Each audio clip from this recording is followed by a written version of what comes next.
What's going on, guys? It's Integrity here, bringing you a jungler guide. It's gonna be my first guide amongst many guides in hopes to improve, normal play amongst players.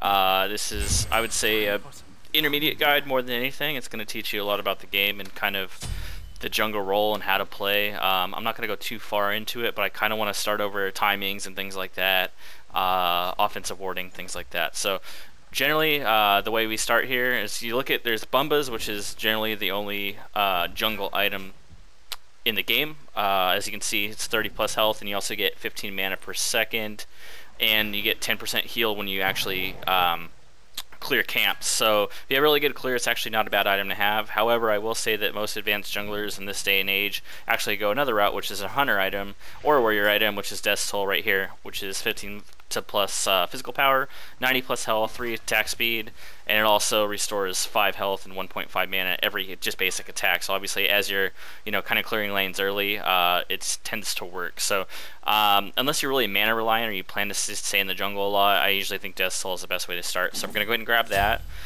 You always want to start off with Hog 1, just because you need that early clear, especially on camps. And then the other thing that I always go early is a Red Pot, which basically is going to give you additional 20 power for 5 minutes. 5 minutes is huge. Obviously, if you die, you lose it among start, so definitely you want to try to avoid getting killed early. So I'm playing with bots right now. This isn't really meant to be show you kind of any kind of actual gameplay. I just kind of want to go over timings and things we look for. I'm actually running a little bit late here. The new meta for the right side when solo lane is on the right is actually to start red right here. You start around 12 or 13 seconds because right here you're going to have your solo and your mid starting there. So I'm actually going to go ahead and just start the camp here just a few seconds late. I'm going to hog it. Now about 16 or 17 around here, they should be finishing their camp, and actually they should be able to get the XP from that last big creep as you come. And then basically, obviously your solo lane generally has a hog, and you're going to come over here, and you're going to clear blue with them. Usually in this lane, you're going to be a little bit, generally you're going to be a little slower to lane than the opposing team. They actually, if the solo side is on the left side, they're going to do speed and blue, generally a lot quicker than you can get to. So, but by doing so, as you can see, they've already pushed our wave, and that's fine. That's not a big deal. I actually pretty much got a free kill there if I wanted to on the bot here. But as you can see, basically, your job, alright, if you want to do that, your job here basically is you want to try to stay in lane with your solo laner. If you can poke and do some damage to the opposing jungler, or if maybe it's a mage, especially if you're like a Loki or a Mercury, someone that has early gank potential, you definitely want to do that. Keep in mind, however, as an assassin, outside of Osiris, starting jungle, you will take a lot of damage from minions early, so you definitely don't want to risk losing your red pot in just trying to get extra pokes. So know, who's in your lane, how aggressive they play, if they understand the concept that if you initiate that they can follow up for a kill, those kinds of things. Like having a Vamana in your lane. Vamana is great because he has mobility. Doesn't have a ton of damage early, but he can do a little bit of poke, and he actually can kind of help out as well. So he's someone that might be there. So usually around like level 3 or 4, you're gonna leave the jungle. It's all based on whether or not you guys get kills. You need to go back to base. Maybe the other jungler's already left. If that's the case, that's something you want to do. Now, if you do start with your solo side on the right, odds are you're gonna go to your speed probably next. As you can see, we're at like 2 minutes right now. I need to be at this mid camp at 3:15ish. Now the reason I say 3:15 is that the mid harpy camps respawn every 2 minutes. I'm sorry, every 3 minutes. However, they also you have to keep in mind that the game starts with the minion spawning at 10 seconds. Plus, you need another 5 to 6 seconds for that camp to clear. So you're actually most likely going to be at that camp about 3:15, which is around they want to spawn. You want to be there a few seconds early if you can. To make sure you get the mid camps, at least your side harpy. If not, you want to invade the others based on who you're jungling. But it's really important because that XP is exponential early to your mid laner, and also it's going to give your an opportunity to creates an opportunity for maybe a gank, maybe an early fight in which maybe your support rotates over, things like that. It makes you more viable. So obviously you can see I'm not going to be at mid harpies. I'm going to be close, but I'm going to be a few seconds late. Like I said, I've been talking and doing other things, so it's not necessarily a big thing. But notice it's around 3:15 right now. I actually would vanish right here And if they're doing it right here, I'm going to come in and basically just drop a decoy and then try to hog and steal. And if I can steal basically like that, then I'm out. Like I said, that allows to, you know, for a lot of good play here. Let's see if I can steal a kill on this little slow Nubis. He has no mana.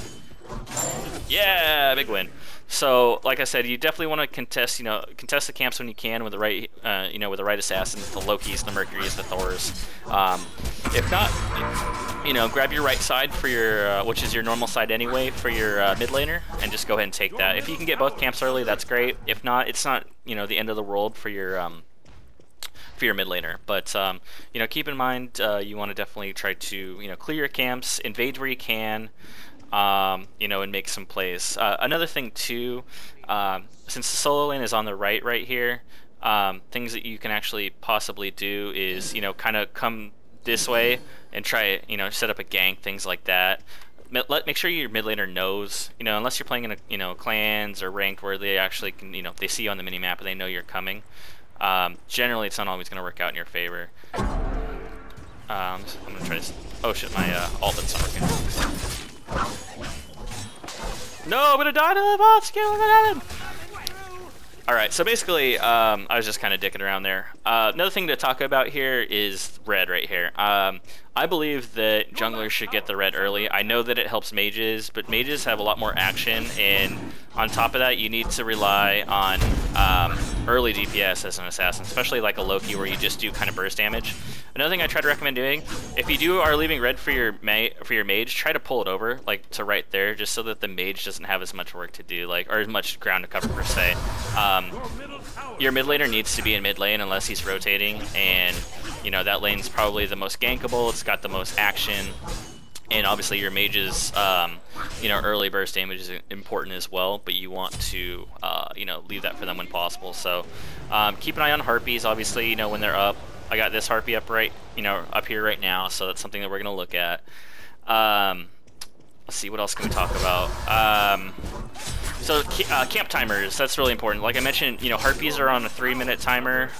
It used to be a 2-minute timer. That's been changed as of I think a couple patches ago, whatever. So you're 3 minutes on that, and your jungle buffs are at 4. So just like I said, now that they have these indicators for, you newer players, this will kind of give you an idea of when it's going to spawn and how much time you have, things like that. So, let's talk about some metas and things like that. We'll actually talk about, I'm going to go back over to speed and kind of show you the speed start as well. General builds, I always like to go boots first. I know that a lot of players like to try to get DPS early. I think having that movement speed is really, and that attack speed is really viable to you. I also like an extra level hog if I don't have great clear early. Like Mercury has great clear, Nazar doesn't have bad clear. Most assassins don't, to be honest with you. But sometimes having that early hog, if you have the money to afford it when you're leaving, is definitely worth it. I always like to have like a mana pot or two when I leave base, and I like to buy a ward or two. Now you say, well, you're a jungler, why would you ward? That's up to your mages and your support.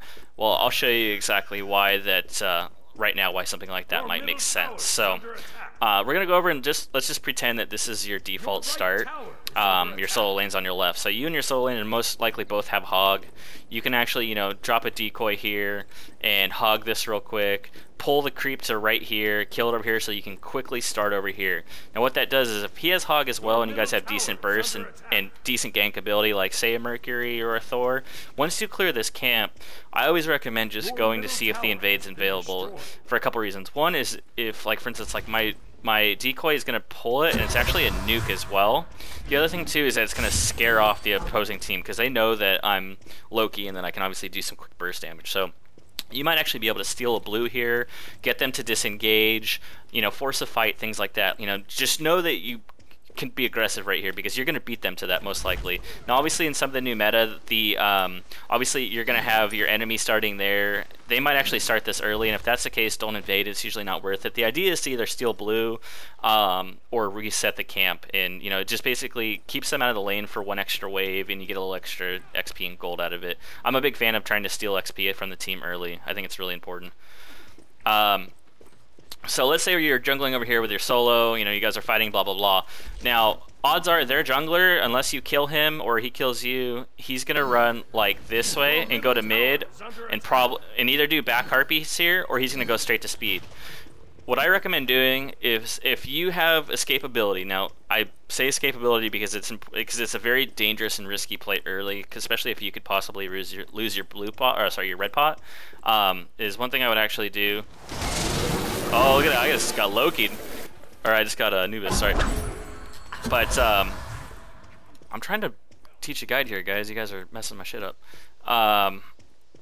But my point being, they're gonna push that wave, is that I actually like to run over here, and like I said, when I'm in escapability, like a Bastet where you can pounce out, or a Fenrir or a Thor, is I actually like to steal their speed.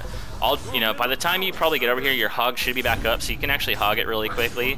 And like I said with Loki, he's got the burst, and then like I'm just gonna vanish out and just get out.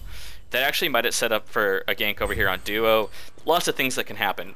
Having a speed buff early gives you a huge advantage, because most other heroes, they're not gonna have any kind of boots 3 or anything like that, where obviously you won't either, but you at least have that speed that gives you that advantage over the opposing team, and I think that that's a big play. Yeah, so these are, like I said, major important things that you need to understand about just the kind of the meta that goes into the game. Leave your red for your mage unless you really need clear. Always make sure your speed is taken care of quickly. Keeps it on that timer. Invade their speed when you can. Oh, also, the other thing I forgot to mention is offensive warding. I learned this from Lasses, who obviously I think is probably the best jungler in North America. He does this a lot, especially with like Loki, which I really, really like, is that he actually places a ward right on their speed. And what that does, obviously, is it gives you vision on when that speed is up, and it also lets you know when they're doing it. So you can actually come in, steal it with a hog, do a lot of different things that I think makes it makes a really nice play, and basically allows. Oh, I missed that. But basically, allows you to steal their speed, things like that. Like I said, if you can take XP from your jungler and steal his buffs and clear his waves, that's less XP for him, less farm for him. Makes him have to go into lanes and steal XP from his teammates because he doesn't have anywhere to jungle. All sorts of things like that. So, okay. Those are all things that are really, really important and really kind of viable to your jungle build. What else can we talk about? Invasions. Invasions are something that obviously every jungler is going to do, and every good jungler knows when to rotate and when to gank. Looking at lanes right now, obviously you have a 2-on-1 over here. If I was someone over here, I'm looking to finish off whoever's low. Maybe save the Vamana and get him out because he's your solo. There's a lot of different plays here. Go and invade duo. Maybe if they're pushing tower on the left like they are right now, where they're in a vulnerable spot to where you can stun and get some tower damage on them. Lots of things. The important thing is that you don't overextend. Don't chase for kills where they don't make sense, especially when you don't have vision in these areas up here. Don't be foolish. Don't get don't trade a kill for a kill. In my opinion, it's not worth it as a jungler. It's better to kill where you can, send them back to base where you can, cripple them where you can. Them going back to base, to me, although it's not a kill and you don't get the XP and the gold, you are getting them out of the lane. It is taking experience away from them, and it is giving experience to whoever that is in that lane. So that's really important things to kind of look at. Lastly, let's go over items. Like I mentioned, you generally want to start off with a hog. You generally want to start off with Death Soul and go into boots.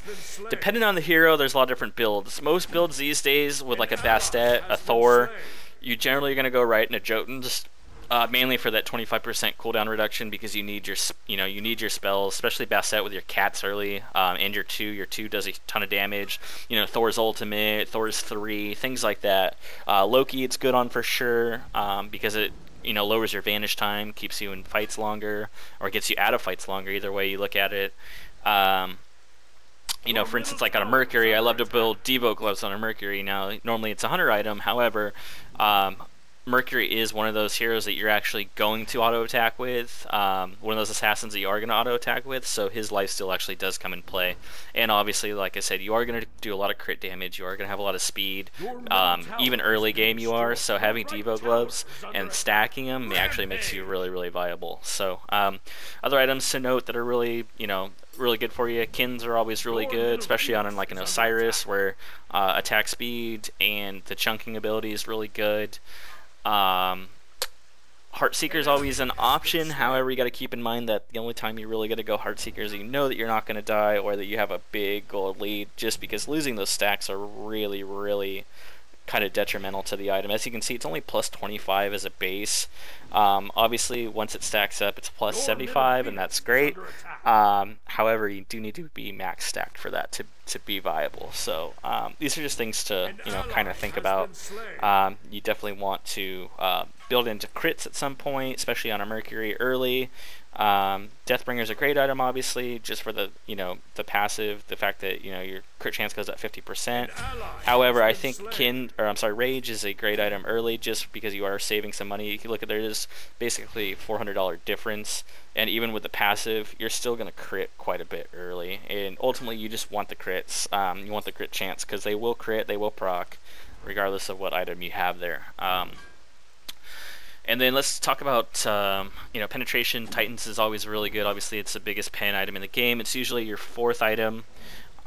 Sometimes your 5th, sometimes your 6th. It's based on how the other team builds. A more tankier team, you definitely want Titans earlier because that pen is going to come into play. If it's a squishier team that maybe isn't building armor, you can actually delay your Titans by a little bit and maybe get an extra damage item early, knowing that the scaling pen that you build up over time through your levels is great, but it's not going to be as strong if they're not building armor items. So it's not necessarily a wasted item because it is plus 30 physical power, but I definitely think it's it's all dependent on how the other team plays. Lastly, actives. Obviously, you're generally going to always start with Hog. Oops, I was inactive and I got kicked there. Let's talk about actives. So actives, generally you're going to go sprint. Because you want that chase speed or that engage speed. Beads are always viable. Aegis is always viable. Like it's all about who you're kind of playing against. Maybe you're playing against a Poseidon or a Loki that does really strong burst damage and then is out. That Aegis will help you out as well. I like to get like Girdle of Power on Loki just because obviously you're gonna 3 and then 1, and then if you pop your Girdle Power and backstab someone, you're doing a huge amount of burst damage early, and that leads into killing most mages, a lot of assassins as well that don't have any kind of defense. So that's pretty much it for the first guide. I know I kind of covered a lot in a short period of time right there, but that was kind of the point of it, was just to kind of talk about metas and things like that, where to start, and kind of give you a basic guide. So hopefully this was helpful. Feel free to message me if you guys have any questions, and also you can follow my stream on Twitch, which is twitch.tv/integrity, INTEGRITIE. Thanks a lot for watching, guys, and we'll see you soon with another guide.